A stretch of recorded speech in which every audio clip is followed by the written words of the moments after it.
Il Teatro Pirandello di Agrigento presenta la nuova stagione concertistica realizzata in collaborazione con il Conservatorio Arturo Toscanini di Ribera, un programma ricco di eventi che porta sul palcoscenico artisti di fama internazionale, giovani talenti del Conservatorio, con un mix di generi musicali spaziando dalla lirica al jazz, dal classico al moderno. La stagione si aprirà il prossimo 16 novembre con il celebre Don Giovanni di Mozart, il 14 dicembre l'ensemble del Dipartimento di Nuove Tecnologie e Linguaggi Musicali proporrà jazz con influenze mediterranee, il 20 dicembre Daria Biancardi animerà il teatro con un suggestivo concerto di Natale. Intanto domani 19 ottobre, sabato, si aprirà la stagione teatrale della Fondazione Pirandello con la commedia Caino Abele di Toni Cucchiara, scrittura scenica e regia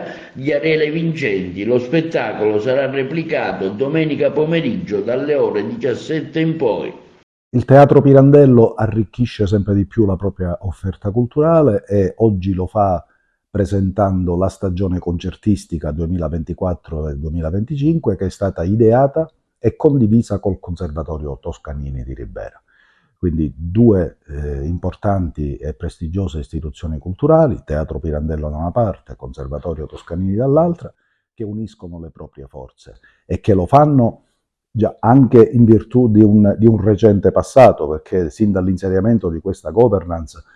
è stato instaurato un rapporto di collaborazione con il Conservatorio Toscanini e alla luce del grande successo di critica e di pubblico che abbiamo riscontrato, pochi mesi addietro, come sapete, abbiamo stipulato una convenzione ben più corposa e articolata che prevede, tra le altre cose, appunto, l'organizzazione di una stagione concertistica. Questo è il modo in cui Teatro Pirandello e Conservatorio Toscanini si proiettano verso Agrigento, capitale della cultura 2025 e 25, un cartellone molto variegato anche qui, si va dalla lirica alla classica, al jazz, al pop. Si inizierà il sabato 16 novembre con il Don Giovanni di Mozart, dicembre sarà dedicato al jazz e al pop, ci sarà una serata in cui l'orchestra del Toscanini si esibirà insieme alla cantante pop jazz Daria Biancardi